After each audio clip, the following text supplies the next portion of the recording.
حضرت یونس علیہ السلام ایک نبی تھے، اللہ کے برگزیدہ بندے تھے۔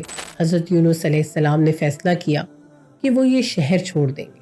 کشتی سمندر میں تھی کہ طوفان آیا، ایسا طوفان کہ کشتی ڈوبنے لگی۔ ایک بڑی مچھلی نے انہیں نگل لیا۔ السلام علیکم۔ رمضان المبارک کا مہینہ ہمیں صرف بھوک اور پیاس کا احساس نہیں دلاتا، بلکہ یہ مہینہ ہمارے زخموں پر مرہم بھی ہے، ہماری تھکن کا سہارا بھی ہے، اور ہماری تنہائیوں میں اللہ کی رحمت کی برسات بھی۔ میں ہوں سرورت شاہ اور آپ دیکھ رہے ہیں خودی ویلنس رمضان ویبینار سیریز، روحانی فلاح یعنی اسپرچل ویلنس۔ آج ہم بات کریں گے ایک ایسی کیفیت کے بارے میں جسے ہم میں سے اکثر نے محسوس کیا ہے، لیکن شاید اس کا نام نہیں جانتے۔ ایسا لگتا ہے جیسے دنیا میں اکیلے ہیں، جیسے کوئی سننے والا نہیں، جیسے اندھیرا کبھی ختم نہیں ہوگا، جیسے غلطیاں ہماری پہچان بن گئی ہیں۔ یہ کیفیت آج کی زبان میں ایموشنل برن آؤٹ، ڈپریشن یا آئسولیشن ہے، اور اس کیفیت کا علاج صرف نفسیات کی کتابوں میں نہیں، قرآن کی صورتوں میں بھی ہے۔ آج کا موضوع ہے حضرت یونس علیہ السلام، ایموشنل ریکوری، ڈپریشن اور گلٹ سے دوبارہ اٹھنے کی طاقت کا قرآنی نمونہ۔ کیا آپ نے کبھی محسوس کیا ہے کہ سب کچھ چھوڑ کر بھاگ جانے کو دل چاہتا ہے؟ آپ نے کبھی محسوس کیا ہے کہ ذمہ داریاں بہت بھاری ہو گئی ہیں؟ آپ نے کبھی محسوس کیا ہے کہ آپ کی آواز کہیں سنائی نہیں دے رہی؟ کیا آپ نے کبھی محسوس کیا ہے کہ اندھیرے آپ کو نگل رہے ہیں؟ یہ وہی کیفیت ہے جو حضرت یونس علیہ السلام نے محسوس کی تھی۔ حضرت یونس علیہ السلام ایک نبی تھے، اللہ کے برگزیدہ بندے تھے۔ انہیں اللہ کی طرف سے اپنی قوم کی طرف بھیجا گیا تھا۔ انہوں نے دعوت دی، سمجھایا، منتیں کی، ڈرایا، خوشخبری بھی دی، لیکن قوم نے انکار کیا۔ لوگوں نے مذاق اڑایا، بات نہ مانی، دل نہیں بدلے، آنکھیں نہیں کھلی، اور حضرت یونس علیہ السلام تھک گئے۔ ان کا دل بوجھل ہو گیا، ان کا دماغ چکرا گیا، ان کی امید ٹوٹ گئی، وہ ایموشنلی ایگزاسٹڈ ہو گئے۔ یہ وہی کیفیت ہے جو برن آؤٹ کہلاتی ہے، جب آپ نے سب کچھ کر لیا لیکن کچھ نہیں بدلا، جب آپ نے پوری کوشش کر لی لیکن نتیجہ صفر ہے، جب آپ نے تمام دروازے کھٹکھٹا لیے لیکن کوئی نہیں کھلا۔ اور اس کیفیت میں حضرت یونس علیہ السلام نے فیصلہ کیا کہ وہ یہ شہر چھوڑ دیں گے، وہ اپنی قوم سے دور چلے جائیں گے۔ وہ کشتی میں سوار ہو گئے، سمندر کی طرف نکل گئے، اپنی پریشانیوں سے بھاگنے کی کوشش کی، لیکن اللہ کا قانون ہے، بھاگنے سے مسئلے حل نہیں ہوتے، مسئلے ہمارے پیچھے بھاگتے ہیں۔ کشتی سمندر میں تھی کہ طوفان آیا، ایسا طوفان کہ کشتی ڈوبنے لگی۔ ملاحوں نے کہا کشتی بوجھل ہے، کوئی مسافر زیادہ ہے۔ قرآن نکالتے ہیں، جس کا نام نکلے گا اسے دریا میں پھینک دیں گے۔ قرآن ڈالا گیا، نام آیا یونس، پھر قرآن ڈالا، پھر نام آیا یونس، تیسری بار بھی وہی۔ حضرت یونس علیہ السلام سمجھ گئے کہ یہ اللہ کا اشارہ ہے۔ انہوں نے خود کو دریا کے حوالے کر دیا۔ ایک بڑی مچھلی نے انہیں نگل لیا، اور پھر شروع ہوا وہ سفر جو تاریخ کا سب سے انوکھا سفر تھا۔ ایک زندہ انسان مچھلی کے پیٹ میں، سمندر کی گہرائیوں میں، اندھیروں میں۔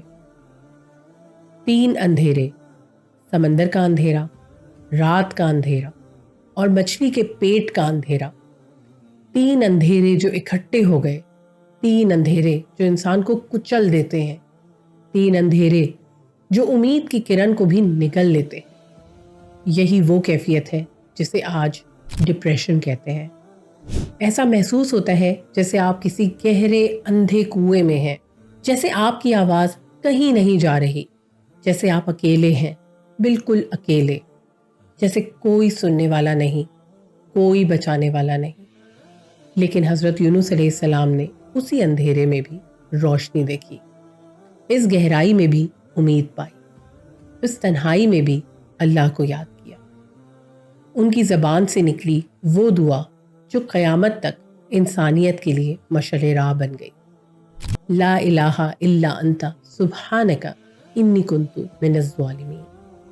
اے اللہ، تیرے سوا کوئی معبود نہیں، تو پاک ہے اور میں نے غلطی کی۔ یہ دعا کوئی لمبی چوڑی دعا نہیں تھی، یہ دعا کوئی پیچیدہ دعا نہیں تھی، یہ دعا تھی اعتراف، اعتراف اپنی کمزوری کا، اعتراف اپنی غلطی کا، اعتراف اپنی حاجت مندی کا اور اللہ کی بے نیازی کا۔ نفسیاتی نقطۂ نظر سے دیکھیں تو حضرت یونس علیہ السلام کا یہ عمل ریڈیکل ایکسیپٹنس ہے۔ ریڈیکل ایکسیپٹنس کا مطلب ہے حقیقت کو ویسے ہی قبول کرنا جیسی وہ ہے، اس سے بھاگنا نہیں، اس سے انکار نہیں کرنا، اسے بدلنے کی کوشش نہیں کرنا، بلکہ اسے تسلیم کرنا۔ ڈپریشن میں مبتلا لوگ اکثر 3 کام کرتے ہیں۔ انکار کرتے ہیں کہ کچھ مسئلہ ہے، یعنی ڈینائل، دوسروں کو الزام دیتے ہیں یعنی بلیم، مسئلے سے بھاگتے ہیں یعنی ایوائیڈنس۔ لیکن حضرت یونس علیہ السلام نے کوئی انکار نہیں کیا، کسی کو الزام نہیں دیا، مسئلے سے نہیں بھاگے۔ انہوں نے کہا میں نے غلطی کی۔ یہ وہ جملہ ہے جو شفا کی پہلی سیڑھی ہے، یہ وہ الفاظ ہے جو علاج کی پہلی دوا ہے، یہ وہ اعتراف ہے جو اللہ کی رحمت کے دروازے کھول دیتا ہے۔